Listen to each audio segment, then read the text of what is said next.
Hello and welcome to Bloomberg Education at CAU Business School. Here at CAU, we're committed to delivering the best education with a focus on applied knowledge. Every month, this series will explore fundamental concepts in business, economics, finance, accounting, and many more, helping you connect classroom learning with real-world applications. So today, we're tackling a topic that influences our economy and daily lives, the inflation topic. Let's dive in and demystify this concept together. So let's start with the basics. What exactly is inflation? Well, it's the rate at which the general level of prices for everyday goods and services rises. As these prices increase, the purchasing power of our money falls. Basically, your dollar or your Uzbek sun buys less than it did before. Bloomberg tracks this closely and defines the inflation as a quantitative measure of how fast prices are rising across a basket of selected goods and services over the time. The legendary economist Milton Friedman had a simple way of putting it. He said that inflation is always and everywhere a monetary phenomenon, emphasizing how changes in the money supply are often the culprit behind rising prices. Inflation isn't just a one-size-fits-all concept. It comes in different flavors, each with its own set of causes and effects. For example, demand pull inflation. Imagine everyone suddenly wants to buy a new smartphone that is in limited supply. The price is going to shoot up, right? That's demand pull inflation for you. Take, for instance, in the tech boom in the early 2000s. As more people wanted the latest gadgets, the demand outstripped the supply, leading to higher prices. Or consider the real estate markets in many global cities where increasing demand from buyers has pushed the property prices sky high. Another type of inflation is the cost push inflation. This one's a bit like when the cost of making things, maybe oil or steel, goes up and the producers pass these costs on to us consumers. Remember the oil price shocks of the 1970s? As oil prices soared, it became more expensive to produce and transport goods, which in turn increased the prices across the board. More recently, during the COVID-19 pandemic, disruptions in supply chains led to a rise in costs of goods from lumber to semiconductors. Built-in inflation, this is kind of a feedback loop where people expect prices to keep rising because they have in the past, which leads to higher wage demands, which in turn adds to more price rises. Wage price spirals can be a classic example here. If workers expect prices to rise, they usually demand higher wages. When they get these wages, companies then raise prices further to maintain their profit margins. This cycle has been evident since the 1980s in many industrial economies. Then there are the extremes like creeping inflation, where prices creep up by a small amount each year. Most developed economies experience this mild form of inflation regularly. For example, the US has aimed for and hovered around a 2% inflation rate annually for many years, a level considered healthy for economic growth. Galloping inflation is another extreme inflation type, which can gallop up to double or even triple digits, and hyperinflation, where prices skyrocket at an alarming rate. Zimbabwe in the late 2000s and Venezuela in recent years are the extreme examples why inflation spiraled into hyperinflation, severely disrupting daily lives and the economy. On the other hand, countries like Brazil in the 1980s or Turkey in the last few years experienced galloping inflation with rates reaching up to 80% a month before stabilization policies took effect. Stagflation, where the economy isn't growing but prices are still going up. Well, not a great combo. The 1970s in the United States present a clear instance of stagflation where the economy was stagnant with slow growth and high unemployment, but inflation rates continued to rise. Well, guess what? The 2025 year for the US could be a year with a stagflation risk given the trade war started by Trumponomics, which could elevate the prices of imported goods while also disrupting the economic growth and the unemployment rate. There's also a so-called walking inflation, which is a moderate stroll rather than a sprint. Countries like India have experienced walking inflation where the inflation rates have stayed within a manageable range of 4 to 6% over the extended periods, influencing policy decisions. Uzbekistan could also be a good example given the range of 3 to 7% inflation rate under the previous office. Deflation, the rare occasion when prices actually drop. Japan faced a deflationary spiral in the 1990s, which led to falling prices and reduced consumer spending, further hampering the economic growth. And let's not forget about the newcomers like excuse inflation and greedflation, where companies hike prices more than necessary, often blaming the inflation itself. During the COVID-19 pandemic, we observed a notable case of excuse-flushing. Some manufacturers and retailers raised prices on essentials like hand sanitizers and face masks well beyond their increased costs, citing pandemic-related disruptions in the supply chain. This was not merely passing on costs, but capitalizing on increased demand during a crisis. And drip pricing, that annoying tactic while the full price is revealed only at the last step of your purchase. A classic example of drip pricing is found in the airline industry. Initially, you might see a low fare advertised at $99, for example, but by the time you get through the choosing your seat, paying for your baggage, and perhaps opting for priority boarding, the price could jump to over $150. This tactic keeps the initial price attractive but adds costs throughout the booking process. Now, let's talk about the causes of the inflation, starting with the demand pull inflation, which is essentially about too much money chasing too few goods. This type of inflation occurs when the demand for goods and services exceeds the supply available at current prices, leading to an increase in prices. A traditional great example of this is the housing markets, as mentioned earlier. When more people are looking to buy homes than there are homes available, the prices of homes naturally rise.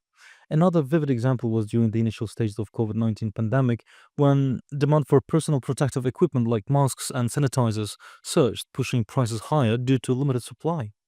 It's also possible that the nation's culture or even the certain consumer behavior may also drive the prices slightly higher in certain time periods under certain circumstances. Using the chart that represents the contributions of each items of US CPI indicator measured as year-over-year percentage, observe the purple segment that represents the consumer goods.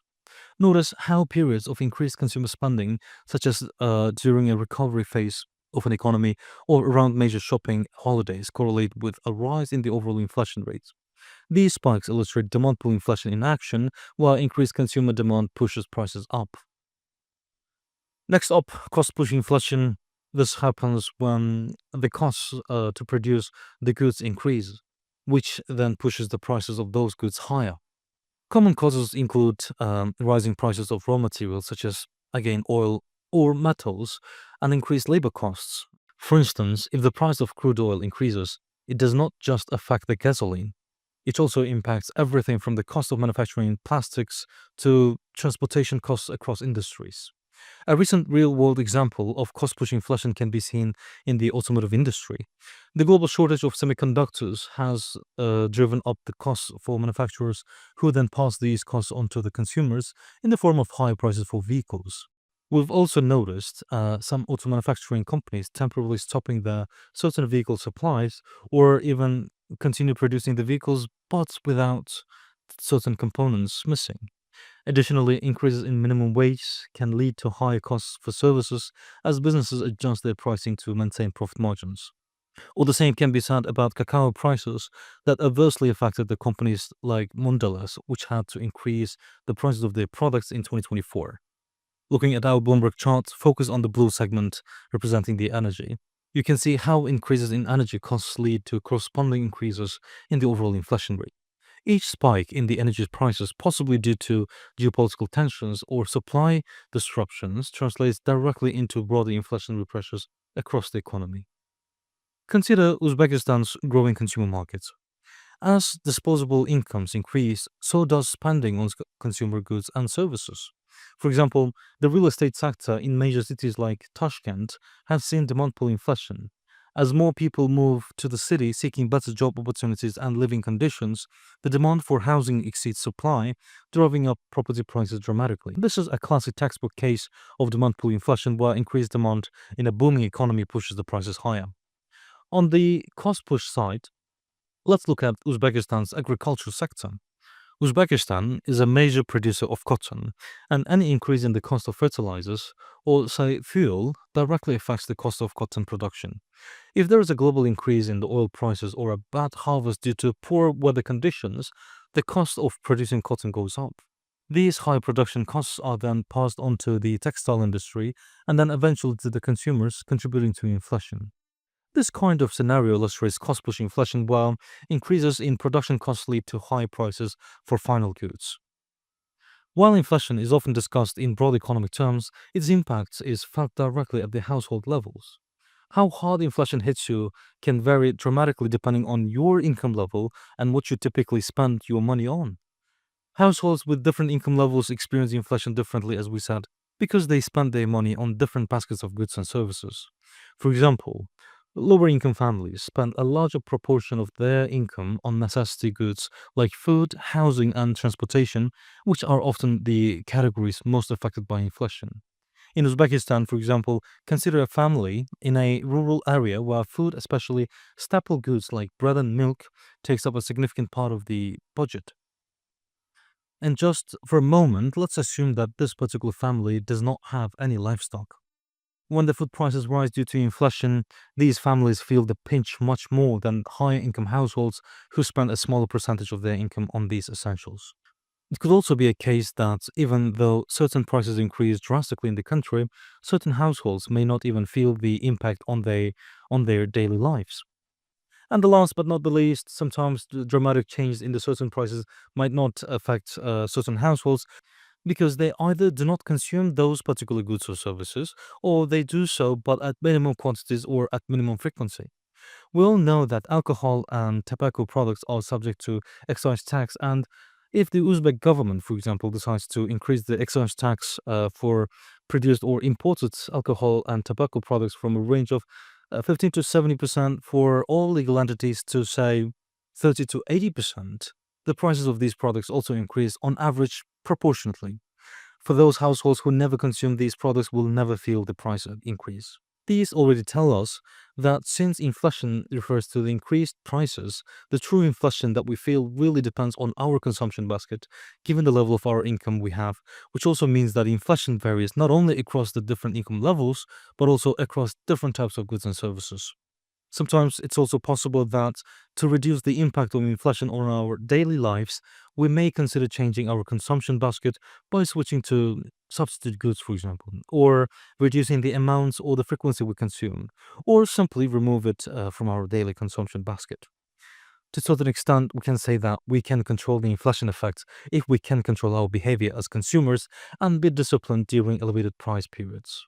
Understanding the household impact of inflation not only highlights the economic diversity within a country, but also underscores the importance of the targeted economic policies. Measures that help stabilize the prices, especially of essential goods, can make a significant difference in the lives of those most affected by inflation. This is one of the main reasons why many governments, including Uzbekistan, subsidizes certain type of necessity goods and services to help the nation. Understanding the inflation is not just about feeling its effects, it's also about measuring it accurately. But how do economists and governments track and measure the inflation and even wonder why the official inflation rate doesn't always match your expectations at the checkout lines? Let's dive into the tools and the indices that are used to keep a pulse on inflation rates. Talking about the Consumer Price Index or the CPI, this is an essential economic indicator that measures the average change over time in the prices paid by urban consumers for a basket of goods and services. This basket includes categories like food, housing, apparel, transportation, and medical care. The CPI is a vital measure because it's used to adjust income payments, meaning it directly impacts everyone's budget. Now, to calculate the CPI, the prices of thousands of items are samples and compared to their prices in a base year. The changes are then averaged and presented as a monthly or annual rate. For example, if the CPI is 105 this year, up from 100 last year, we can say that there has been a 5% increase in the cost of living for the average consumer over that period. In Uzbekistan, let's consider the impact of rising food prices within the CPI framework. Suppose the CPI for food increased by 10% over the last year, significantly higher than other categories. This specific data helps policymakers and families understand where the cost pressures are most intense, guiding subsidy allocations or budget adjustments for households. Now, let's also talk about the Producer Price Index, or also known as PPI. The PPI tracks the average change over time in the selling prices received by domestic producers for their outputs. Unlike the CPI, which focuses on prices from the consumer's perspective, the PPI measures the prices from the viewpoint of the seller and includes stages of production that might not even be seen by consumers. The PPI is calculated by tracking the price change for a representative sample of goods and services sold by producers. These include raw goods, intermediate goods, or even finished goods. While CPI gives us a snapshot of the pressure on consumers, the PPI offers insights into pressure on producers. Both indices are crucial for comprehensive economic analysis. For example, if the PPI rises but the CPI remains stable, it might indicate that producers are absorbing higher costs rather than passing them onto the consumers, which could impact profit margins and investment decisions. If the PPI for raw materials rises, it often signals that consumer prices may soon increase as these costs are typically passed down to the supply chain.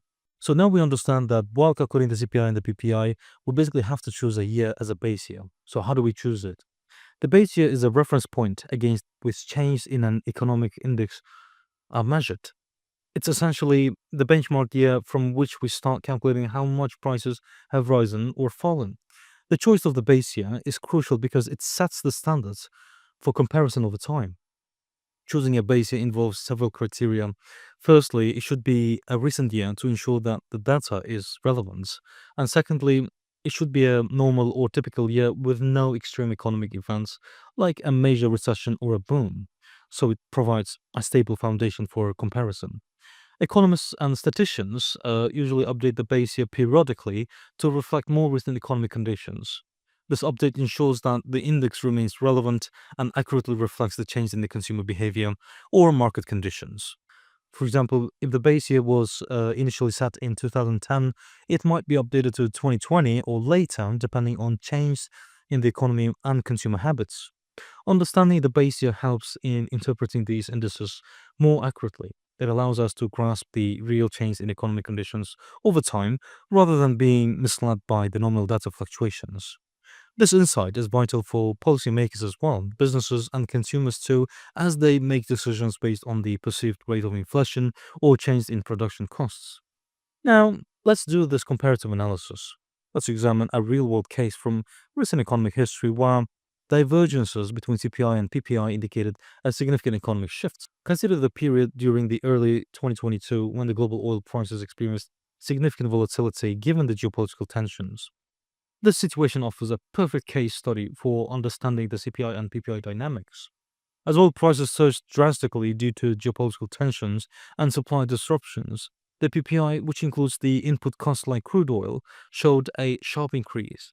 Producers faced higher costs, which were initially absorbed rather than passed on to the consumers.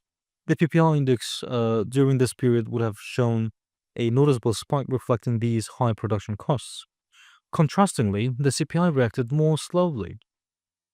Consumer prices did not immediately reflect the rise in oil prices, partly because of long term contracts, fuel subsidies, or competitive market structures that prevented immediate price transfers to consumers. Thus, the CPI showed a more gradual increase. Now, this divergence between PPI and CPI during this time was critical for policymakers. The rapid rise in PPI without a corresponding increase in CPI suggested that producers were absorbing the costs, which could squeeze profit margins and potentially lead to reduced investments or even layoffs if sustained. Understanding this dynamic was crucial for central banks and government officials in determining whether to adjust monetary policies or introduce market stabilizations. This case illustrates how a significant discrepancy between CPI and PPI can signal underlying economic pressures that might not yet be visible in consumer prices. Monitoring both indices allowed policymakers to anticipate potential impacts on the economy, such as inflationary pressures that could eventually filter through to consumers, requiring preemptive actions. By examining specific cases like this, we see the importance of comparative analysis of CPI and PPI in economic planning and policy formulation. Each index offers different insights.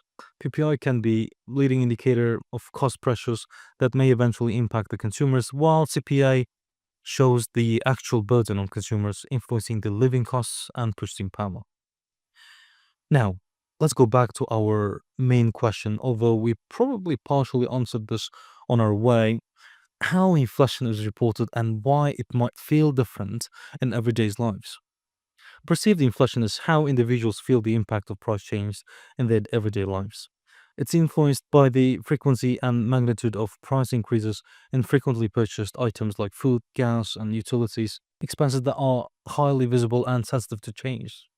Now, the reported inflation, on the other hand, is calculated using a broad set of data that might include items purchased less frequently. Economists use comprehensive methodologies to track a wide basket of goods and services, smoothing out the volatility seen in some sectors by averaging across many others. One reason for the discrepancy is the selective attention. Consumers may more readily notice and remember price increases than decreases, especially for items they buy regularly. For example, a sharp rise in gasoline prices or the grocery items will be more immediately felt and remembered than a gradual decreases in electronic goods, for example.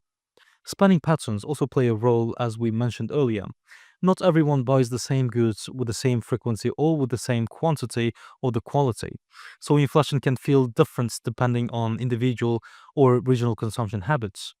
For instance, urban consumers might feel inflation more acutely if they spend more on housing and dining out compared to rural consumers who might prioritize very different expenses. Understanding this discrepancy is crucial for policymakers because if public perception of inflation is higher than the reported rates, it can lead to decreased consumer confidence and spending, which in turn can affect economic growth. Accurately addressing the public's inflation perceptions can help in formulating more effective and efficient monetary and fiscal policies. Inflation management is crucial for economic stability. Various strategies can be employed by governments and central banks to control inflation, ensuring that it remains within a range that promotes sustainable economic growth. Let's explore the most common methods used to manage and control the inflation rate. One of the primary tools for managing the inflation is adjusting the interest rates. Central banks, like the Federal Reserve in the United States or the Central Bank of Uzbekistan, can raise interest rates to cool off an overheated economy. Higher interest rates make borrowing more expensive, which can reduce spending and investment, thus slowing down inflation. Central banks can also conduct open market operations, which involve buying or selling government bonds. The selling bonds absorbs the cash from the economy, reducing the money supply and curbing inflationary pressures. Another tool is adjusting the reserves requirements for commercial banks. By increasing the amount of money that banks must hold in reserve, central banks can limit the amount of money available for lending, thus controlling the money supply and the inflation eventually. Fiscal policy, which involves change in government spending and taxation, also plays a role in controlling inflation. Reducing government spending or increasing taxes can decrease the overall demand in the economy, thereby lowering the inflation. In some cases, governments may also implement subsidies or price controls on essential goods to keep prices affordable. However, these measures can sometimes lead to market distortions and are generally used only in the short term scenarios. Improving economic productivity can also help manage inflation. By investing in technology and infrastructure, governments can enhance productive capacity, which helps to meet demand without causing prices to rise. Managing inflation is not just a national concern, it often requires a global cooperation, especially for countries heavily dependent on imports and exports. International agreements to stabilize the commodity prices or currency exchange rates can also play a crucial role. Effectively managing inflation requires a mix of monetary, fiscal, and supply side measures tailored to the specific economic conditions of a country. While no one size fits all solution exists, the goal remains the same to maintain the price stability and ensure a healthy economic environment for all stakeholders. In today's episode, we've just scratched the surface of the understanding inflation and its wide reaching impact. While we've covered the basics like types, causes, measurement, and management of inflation, here at CAU Business School, we delve much deeper into these topics in our courses.